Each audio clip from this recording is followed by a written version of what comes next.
Students, आज हम remaining exercise करेंगे 5.1। कल हमने स्टार्ट की थी।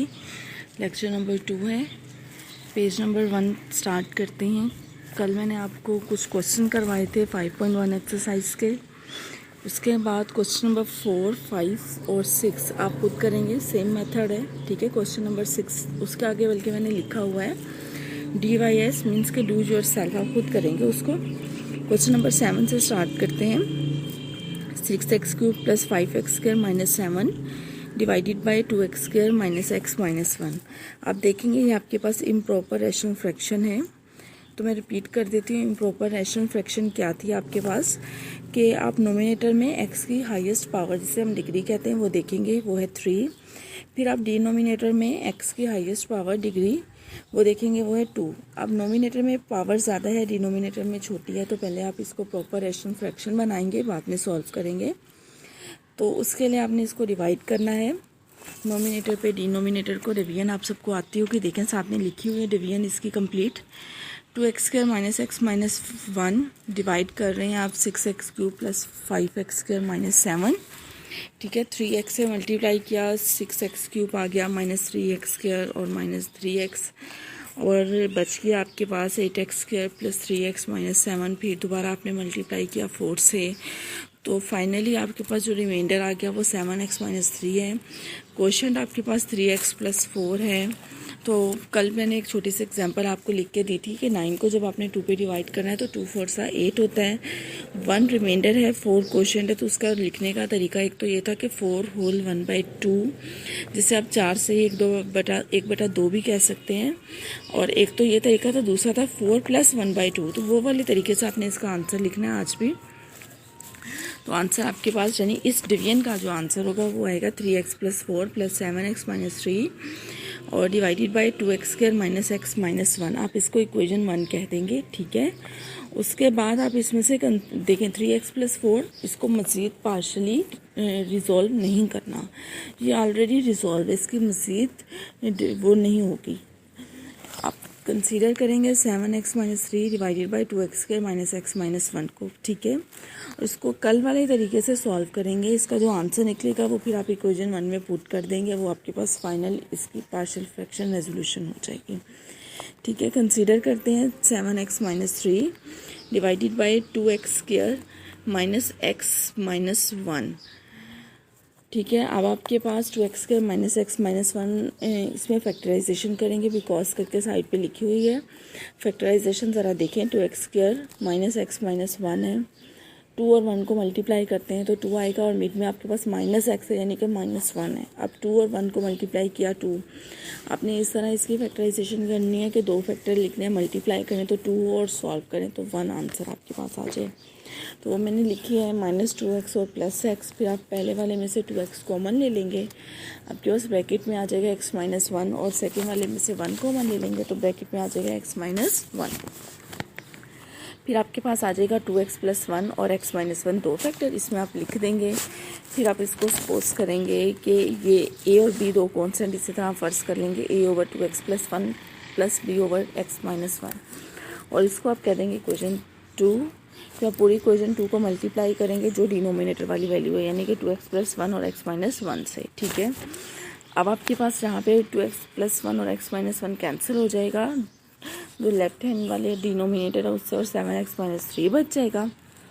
a के बटे में लिखा हुआ है 2x + 1, ये 2x + 1 कैंसिल हो गया, बाकी a के साथ आ गया x - 1, और b के बटे में लिखा हुआ है x - 1, वो कैंसिल हो गया, और साथ में आ गया 2x + 1। इसको आप कह देंगे इक्वेशन 2। अब आपके पास दो लीनियर फैक्टर हैं, एक है x - 1 और एक है 2x + 1। अब दोनों को अपने बारी बारी इक्वल टू 0 पुट करेंगे तो आपके पास a और b के आंसर्स आ जाएंगे, ठीक है। किसको पहले किसको बाद में वो भी आपकी मर्जी है। मैंने पहले पुट किया है x - 1 = 0, x = 1 आ गया। आपने इसकी ये वाली वैल्यू इक्वेशन 3 में पुट करनी है, ठीक है। इक्वेशन 3 में x = 1 को देखिए ज़रा, हमने पुट किया 7 × 1 - 3 = a 1 - 1 + b 2 × 1 + 1। अब a1 - 1 तो हो गया 0, ठीक है, वो मैंने नेक्स्ट नहीं लिखा। 2 को 1 से मल्टीप्लाई किया, 2 + 1 आ गया b के साथ, 2 + 1 3 आ गया। तो बी का आंसर आपके पास आ गया 4/3। पेज नंबर 2 पे आ जाएं बच्चों। नेक्स्ट है आपके पास लीनियर फैक्टर 2x + 1 = 0 पुट करेंगे। 2x = 1, 2x = -1। 2 मल्टीप्लाई हो रहा है x के साथ, दूसरी तरफ जाके डिवाइड हो जाएगा, तो x का आंसर आ जाएगा -1/2। ये आप इक्वेशन 3 में वैल्यू पुट करेंगे। x की जगह पुट की 7 × -1/2 -3। a के साथ आ गया -1/2 -1 प्लस b 2 × -1/2 + 1। ठीक है, अब आप देखेंगे मैंने टिक कर दिया हुआ है साथ में जो फैक्टर इसमें 0 हो रहा है उसको। ठीक है, आप देख सकते हैं बी वाले को मैंने टिक कर दिया है। 2 से 2 कैंसिल हो जाएगा। ठीक है, आपके पास आ जाएगा 2 से 2 कैंसिल हुआ तो -1 बच जाएगा। -1 और +1 हो गया 0, 0 p, फिर वो मैंने नेक्स्ट नहीं भी लिखा। फिर -1/2 -1 आएगा -3/2। दूसरी तरफ हम आप सॉल्व कर लेते हैं। 2 LCM है -7, 2 को 3 से मल्टीप्लाई किया -6 -6 -7 -13 आ गया। डिवाइडेड बाई 2 और राइट हैंड साइड पे है a के साथ मल्टीप्लाई हो रहा है -3/2। जब -3/2 इक्वल की दूसरी साइड पे जाएगा तो इसका रेसिप्रोकल हो जाता है। ठीक है, -2/3 बच जाता है। अच्छा, ये जो माइनस का साइन है ना, इससे फ़र्क नहीं पड़ता है कि आप -2/3 लिखोगे या 2/-3 लिखोगे या लाइन के साथ माइनस लिख दोगे। ठीक है, वो एक माइनस का साइन पूरी वैल्यू के साथ है। माइनस और माइनस यानी negative negative gives a positive result. तो माइनस माइनस प्लस हो गया तो +13/3 आ गया। 2 से 2 कैंसिल हो गया। ये a की वैल्यू आ गई आपके पास। अब a और b की वैल्यूज़ आपको मिल गई हैं। a और b की वैल्यूज़ आप पुट कर देंगे इक्वेशन 2 में। तो इक्वेशन 2 आपके पास बन जाएगी 7x - 3 divided by 2x² - x - 1 = 13/3 2x + 1 और +4/3 divided by x - 1। Hence equation 1 becomes, तो इक्वेशन 1 में अब ये वाली वैल्यू आप पुट कर देंगे। ठीक है, तो फाइनली जो ये आपके पास आंसर आ जाएगा 3x + 4 + 13/3 2x + 1 + 4/3 × x - 1। ठीक है, उसके बाद हम करेंगे क्वेश्चन नंबर 10। ये मैंने आपको करवाया था क्वेश्चन नंबर 7 के बाद 8 और 9 आप खुद करेंगे। ठीक है, मैं आपको करवाऊंगी question number 10। Question number 10 start करते हैं।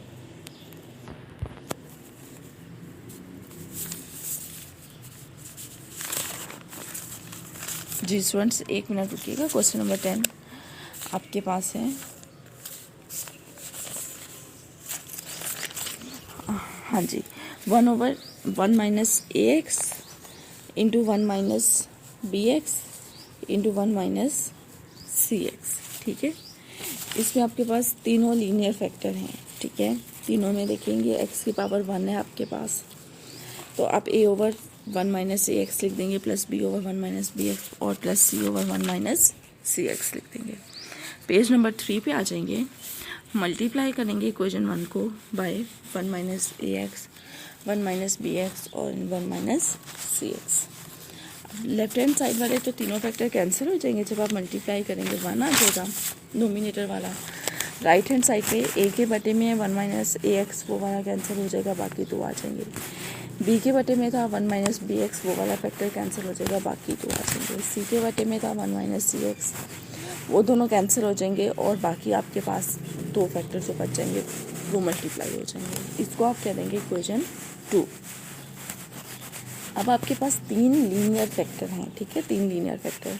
अब तीनों को बारी बारी = 0 पुट कर देंगे। तीनों लीनियर फैक्टर को 1 - ax = 0 पुट किया, 1 = ax आ गया, उसको सॉल्व किया, x = 1/a आ गया। इसकी वैल्यू इक्वेशन 2 में पुट कर देंगे। x की जगह जहाँ जहाँ x लिखा वहाँ 1/a लिख देंगे। लेफ्ट हैंड साइड में तो आपके पास x है ही नहीं, 1 ही आ जाएगा वैसे ही। ठीक है, a के साथ आपके पास आ जाएगा 1 - b × 1/a 1 - c × 1/a, फिर प्लस b के साथ इसी तरह वैल्यू पुट कर देंगे और प्लस c में वैल्यू पुट कर देंगे। अच्छा, अब इसमें b और c में जब मैंने वैल्यू पुट की है तो मैंने दोनों को टिक कर दिया साथ में, चूँकि जहाँ जहाँ 0 हो रहा है वो आपको पता चल जाए ताकि फिर मैंने नेक्स्ट लाइन में उसको नहीं लिखा। देखिए बी वाली वैल्यू जो टिक की हुई है उसमें ए से ए कैंसिल हो रहा है, 1 - 1 हो जाएगा 0, इस वजह से पूरा फैक्टर 0।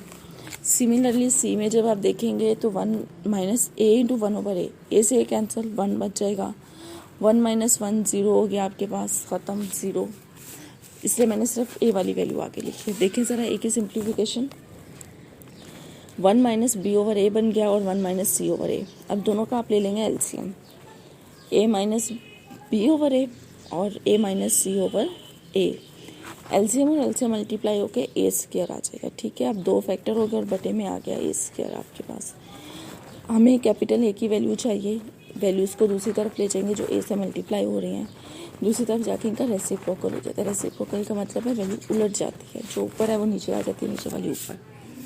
तो आपके पास आ जाएगा a² divided by a - b और a - c।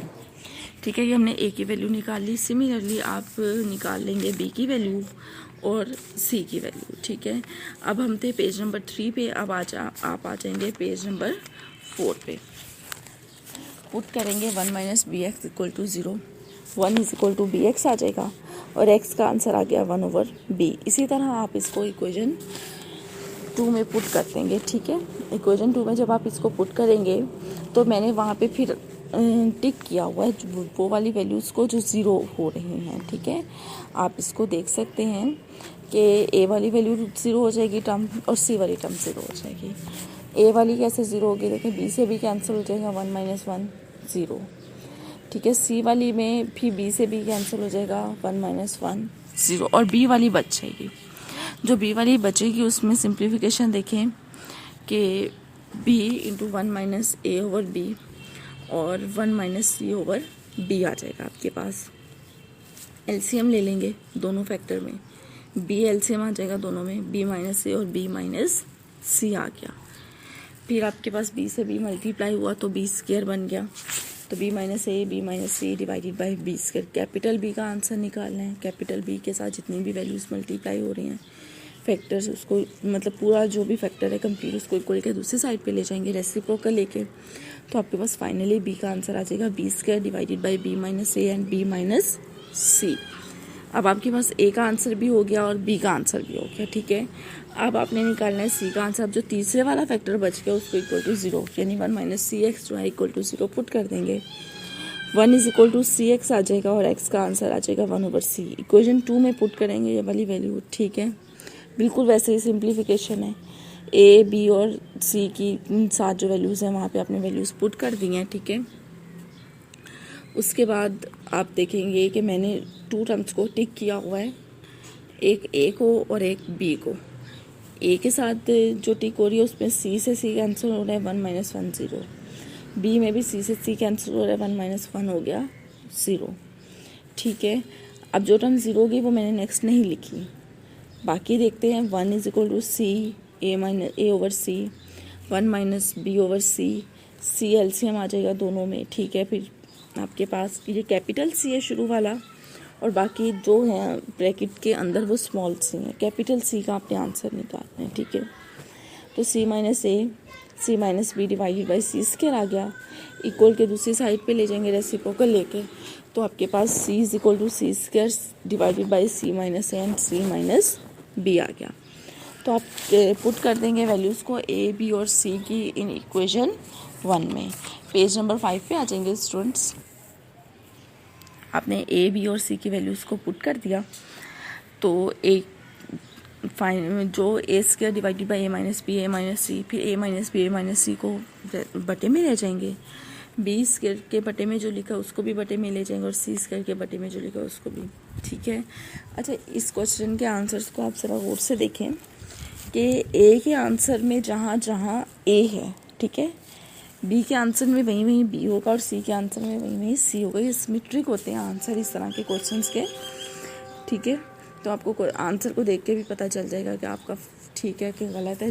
कैपिटल A के आंसर में जहाँ जहाँ स्मॉल a है ना, कैपिटल B के आंसर में वहाँ वहाँ स्मॉल b होगा और कैपिटल C के आंसर में वहाँ वहाँ स्मॉल c होगा। ठीक है, अच्छा ये क्वेश्चन कंप्लीट हो गया है। अब हम करते हैं question number 11, last question exercise का, जिसका मैंने कल जिक्र भी किया था कि एक क्वेश्चन ऐसा आएगा जिसमें x² आएगा। ठीक है, ये वो वाला क्वेश्चन है। पहले तो हमने इसको बनाना है लीनियर, क्योंकि अभी हम पढ़ रहे हैं टाइप 1, लीनियर वाली ही पढ़ रहे हैं अभी, ठीक है। तो आपने इसमें क्या करना है कि जहाँ जहाँ एक्स स्क्वायर है ना उसको रिप्लेस कर दोगे वाई से, ठीक है। तो आपके पास जो क्वेश्चन बन जाएगा Y plus A square, Y plus B square, Y plus C square, Y plus D square आ गया। 3 फैक्टर हैं, तीनों लीनियर है। पहले जितने भी क्वेश्चन है वो एक्स में लीनियर थे, अब ये क्वेश्चन बन गया वाई में लीनियर, ठीक है। वाई की पावर 1 है। A over Y plus B square plus B over Y plus C square plus C over Y plus D square आ गया। फिर आपने इक्वेशन 1 को मल्टीप्लाई कर दिया, ये जो डिनोमिनेटर वाली टर्म्स है उनसे, ठीक है। लेफ्ट साइड पे y प्लस ए स्क्वायर आ गया और राइट साइड पे a के बटे में लिखा हुआ है y प्लस बी स्क्वायर, वो कैंसिल हो गया, बाकी 2 बच गए। b के बटे में y प्लस सी स्क्वायर, वो वाला कैंसिल हो गया, बाकी 2। इसी तरह c के बटे में y प्लस डी स्क्वायर, वो कैंसिल हो गया, बाकी 2 फैक्टर बच के वो आ गए।